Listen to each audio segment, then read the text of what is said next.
Friends, welcome back to my channel. എല്ലാവരും happy ആയിട്ടിരിക്കുന്നോ? ഞങ്ങൾ നല്ല ഹാപ്പി ആയിട്ടിരിക്കുന്നു. ഇന്ന് ഞാനുണ്ടല്ലോ ഒരു കുക്കിംഗ് വ്ളോഗായിട്ടാട്ടോ വന്നിരിക്കുന്നത്. ഞാൻ വിചാരിച്ചു വീട്ടിൽ ഈവനിങ്ങിൽ ഒരു മുട്ടക്കറി ഉണ്ടാക്കി നോക്കാം. അപ്പോൾ തേങ്ങാപ്പാലൊക്കെ ഒഴിച്ചൊരു മുട്ടക്കറി ഞാൻ ഉദ്ദേശിക്കുന്നത്. വെച്ച് നോക്കാം. നമുക്ക് മുട്ട ആദ്യം പുഴുങ്ങാൻ വെക്കാം. മുട്ട പുഴുങ്ങുമ്പോൾ നമ്മളിങ്ങനെ ഇടയ്ക്കൊന്ന് ഇളക്കി കൊടുക്കുകയോ തട്ടിക്കൊടുക്കുകയൊക്കെ ചെയ്യുകയാണെങ്കിൽ ഉണ്ണി ആ നടുക്ക് തന്നെ നിന്നോളുവേ. അല്ലെങ്കിൽ ഉണ്ണി സൈഡിലും മുട്ട പൊട്ടിയൊക്കെ വരാൻ ചാൻസ് ഉണ്ട്. അപ്പോൾ നമ്മൾ മുട്ട ഏകദേശം ആയെന്നറിയാൻ ഈ വെള്ളത്തിൽ പൊങ്ങിക്കിടക്കും. അപ്പം നമുക്ക് മനസ്സിലാവും നമ്മുടെ മുട്ട ഇപ്പം റെഡി ആയിട്ടുണ്ടെന്ന്. അപ്പം നമുക്ക് ഈ ജസ്റ്റ് ഒന്ന് തട്ടിക്കൊടുക്കാം.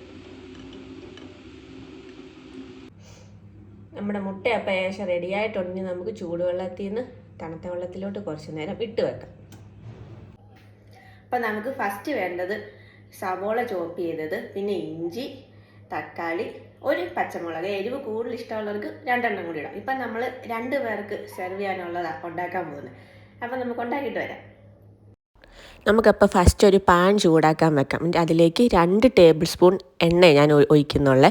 പിന്നെ ഒരു 3 ടീസ്പൂൺ കടുകും കൂടി ഇടാം. എണ്ണ ചൂടായി കഴിയുമ്പം കടുകും കൂടി ഇടണം. കടുകെല്ലാം പൊട്ടിക്കഴിയുമ്പോൾ നമ്മൾ തീ കുറച്ച് ലോ ഫ്ലെയിമിൽ വെച്ചിട്ട് നമ്മൾ ചോപ്പ് ചെയ്ത് വെച്ചേക്കുന്ന സബോളയും പച്ചമുളകും ഇഞ്ചിയും കൂടി ഇട്ടിട്ട് ഒന്ന് ഇളക്കി കൊടുത്തിട്ട് പിന്നെ നമ്മൾ ആവശ്യത്തിനുള്ള കുറച്ച് ഉപ്പും കൂടി ഇടണം. തീ കുറച്ച് മീഡിയം ഫ്ലെയിമിൽ വെച്ചിട്ട് സബോള ഒന്ന് വഴറ്റിയെടുക്കണം. ഒരു റെഡിഷ് കളർ ആകുന്നിടം വരെ വഴറ്റിയെടുക്കണേ. ഇനി നമ്മൾ ചോപ്പ് ചെയ്ത് വെച്ചേക്കുന്ന തക്കാളിയും കൂടി അതിലേക്ക് ഇടണം. തക്കാളി ഒന്ന് വെന്തുടയുന്നിടം വരെ 4-5 മിനിറ്റ് നമ്മൾ കണ്ടിന്യൂസ് ആയിട്ടൊന്ന് ഇളക്കി കൊടുക്കണേ. തക്കാളി സബോള നല്ല പാകത്തിന് വെന്ത ശേഷം നമുക്ക് തീ ലോ ഫ്ലെയിമിൽ വെച്ച് കൊടുക്കാം. എന്നിട്ട് നമുക്ക് പൊടി ഐറ്റംസ് എല്ലാം ഇടാം. ആദ്യം നമുക്ക് മഞ്ഞൾപ്പൊടി 1/4 ടീസ്പൂൺ, പിന്നെ മല്ലിപ്പൊടി 2 ടേബിൾ സ്പൂൺ, കാശ്മീരി മുളക് പൊടി 1/2 ടേബിൾ സ്പൂൺ, പിന്നെ സാധാരണ മുളക് പൊടിയാണെങ്കിൽ നമുക്ക് 1/4 ടേബിൾ സ്പൂൺ മതിയാകും. പിന്നെ നമുക്ക് ഗരം മസാല 1 ടീസ്പൂൺ കൂടി ഇട്ട് കൊടുക്കാം. മസാലയുടെയൊക്കെ ഒരു പച്ചച്ചുവ മാറാനായിട്ട് 1 മിനിറ്റ് വരെ ഒന്ന് ഇളക്കി കൊടുക്കണം. 1 മിനിറ്റ് ഇളക്കിയ ശേഷം നമുക്കിതിലേക്ക് കുറച്ച് ചൂടുവെള്ളം ഒഴിക്കണേ. 1 കപ്പ് ചൂടുവെള്ളം ഒഴിച്ചാൽ മതി. അത് കഴിഞ്ഞ് തീ മീഡിയം ടു ലോ ഫ്ലെയിമിലേക്ക് വെച്ച് കൊടുത്തിട്ട് എല്ലാം നല്ലതായിട്ടൊന്ന് ഇളക്കി യോജിപ്പിച്ചെടുക്കണം. ഇതെല്ലാം നന്നായിട്ട് വേകുന്നിടം വരെ തീ ലോ ഫ്ലെയിമിൽ തന്നെ വെച്ച് കൊടുക്കണേ. ഒരു 2-3 മിനിറ്റ് വെച്ചിട്ട് നമുക്കൊന്ന് തിളപ്പിച്ചെടുക്കാം. പിന്നീട് നമുക്ക് തീ കുറച്ച് ഏറ്റവും ലോ ഫ്ലെയിമിലേക്ക് വെച്ച ശേഷം ഇതിലേക്ക് 1 കപ്പ് തേങ്ങാപ്പാൽ ചേർത്ത് കൊടുത്താൽ മതി. തേങ്ങാപ്പാൽ ചേർത്ത ഉടനെ തന്നെ ഇളക്കി കൊടുക്കണം. 1 മിനിറ്റ് നന്നായിട്ട് ഇളക്കി കൊടുക്കണേ.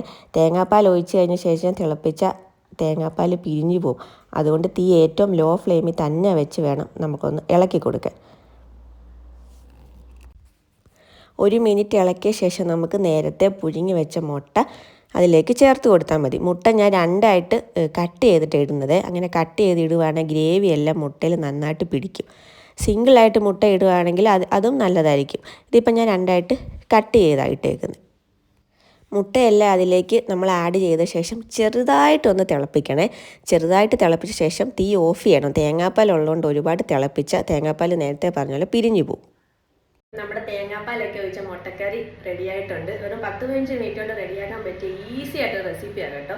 തേങ്ങാപ്പാലൊക്കെ ഒഴിച്ച മുട്ടക്കറി നമുക്കിത് അപ്പത്തിൻ്റെ കൂടെ, ചപ്പാത്തിയുടെ കൂടെ, ഇടിയപ്പം, ദോശ, അങ്ങനെ ഒരുവിധപ്പെട്ട എല്ലാത്തിൻ്റെ കൂടെ സ്യൂട്ടായി പോകുന്ന ഒരു മെയിൻ ഡിഷിൻ്റെ കൂടെയൊക്കെ സ്യൂട്ടായി പോകുന്ന ഒരു നല്ലൊരു മുട്ടക്കറിയാണ്. എനിക്കിത് ഇൻസ്പിറേഷൻ ആയത് ഷാൻജിയോ ഇല്ലേ, നമ്മുടെ യൂട്യൂബർ, ആ ചേട്ടൻ്റെ കുക്കിംഗ് വീഡിയോ കണ്ടിട്ടാണ് ഞാൻ ജസ്റ്റ് ഒന്ന് ട്രൈ ചെയ്ത് നോക്കാമെന്ന് വെച്ച് ഫസ്റ്റ് ഇങ്ങനെ മുട്ടക്കറിയൊക്കെ ഉണ്ടാക്കി നോക്കിയതാണ്. കുക്കിംഗ് ഒട്ടും അറിയാത്തവർക്കും നമുക്ക് സിമ്പിളായിട്ടും ഈസി ആയിട്ടും ഉണ്ടാക്കാൻ പറ്റും ആ ചേട്ടൻ്റെ കുക്കിംഗ് വീഡിയോ കാണുവാണെങ്കിൽ. അപ്പോൾ നിങ്ങളും ജസ്റ്റ് ഇത് ട്രൈ ചെയ്ത് നോക്കണം.